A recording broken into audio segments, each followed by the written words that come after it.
It was his gift, and he was the best. What I'm saying is just assume that this guy can hear and see everything that you're doing. He's a born tactician. Every move that he makes, it means something. That's a pawn being moved off the board. And if I were you, I'd be looking for the next piece.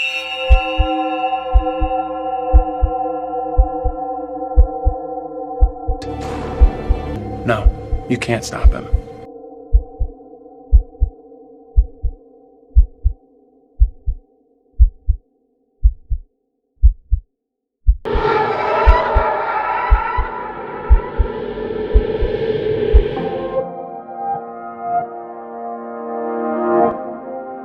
What's up, everybody, and welcome to another episode of Supreme Decisions. And today, yes, it's me, Supreme Decisions. And you know, I get to go with another video from live TV because I'm going to talk about the programming that's set before us and how we are programmed to believe something that is absolutely not true.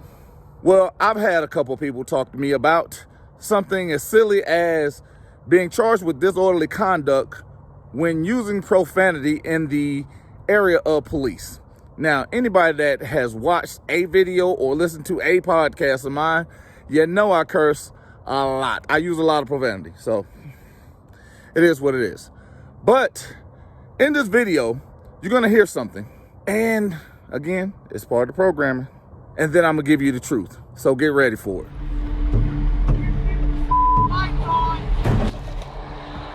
Guy came drive by and starting to scream some profanity, so see what kind of problem he has. Hi. Trying to get my attention? I am. Okay. So those LED lights are crazy, man. I know, and there's a reason that I have them on. To blind everybody?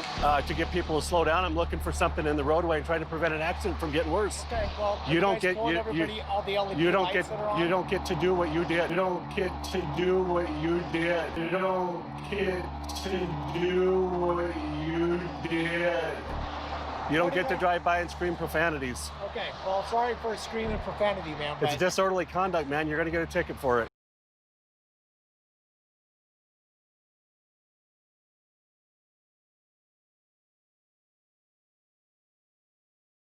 Okay, people, I stopped it right there for a quick reason because, yes, there was a lie that was told. Now, here's why I want to give you that, because one of the things that I always talk about when we're talking about using profanity in the realm of police officers, it's called the fighting words doctrine. I often tell them, hey, you might want to look that up before you say something stupid. And basically, it's a First Amendment doctrine, and it deals with the freedom of speech. Now, the first case that we're going to deal with is Lewis versus City of New Orleans, 415 U.S. 30, 1974. Yes, the 70s. And in Lewis v. City of New Orleans, the case actually overturned the statute that stated that one cannot use profanity in the presence of a police officer because of the First Amendment. Now, one cannot be charged with disorderly conduct for using profanity in the presence of a police officer. But they do this often. That's because they know, one, you're programmed to believe that it's okay for them to do it. And then two, they know 95% of people are not going to fight back. So it's easy to generate revenue from a disorderly conduct because you don't know any better. And you're not going to fight it. Got one more for you. And then I'm going to get deeper into that doctrine because it's an important one. Not necessarily for the fighting words, but because of what it actually covers and a couple of things that it also reinforces. The second one is Gooding versus Wilson, 405 U.S. 518. And this one was 1972. So it was actually earlier. And guess where that was from? It's from my neck of the woods, Georgia, where Georgia had a statute that restricted profanity toward or in the presence of police officers, and it was overturned. You remember I talked about the selective incorporation doctrine, which meant, you know what? You gotta comply with one thing, the supreme law of the land. And the supreme law of the land is federal law, statutes, and codes, along with Supreme Court decisions. So whenever someone says, oh, the state has laws, if they don't comply with federal law, no, the state does not. And this is an example of it. The selective incorporation doctrine.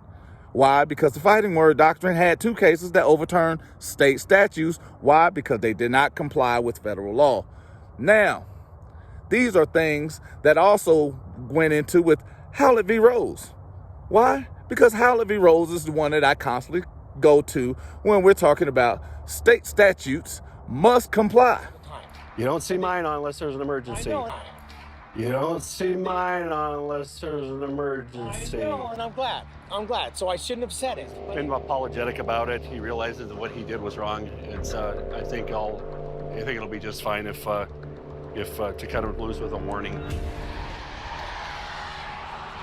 The reason why I actually wanted to point out that portion of the video is because I often talk about this other thing called officer discretion. This officer had the option to enforce policy by writing this man a citation, which we know because of a couple of other cases that I've given you, particularly one that deals with the Separation of Powers Act. And he made the choice to actually let the man go on his way because he too knew that he was not breaking the law just by using profanity in his direction. So keep that in mind.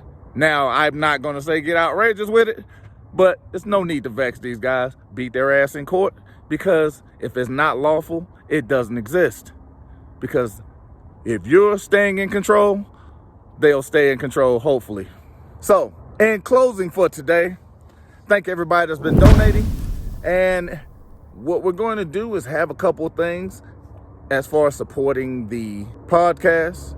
I'm going to have some Patreon only or exclusive material that goes deeper into the teaching, and it's going to be available for a minimum of $20 per month. And that's only for the first 100 people, because after 100 it's going up, and every tier is going to get higher because I'm going to go deeper, because the whole point in this is not just to be doing things on YouTube or give you ideas on things, but it's actually teach you how to defend yourself.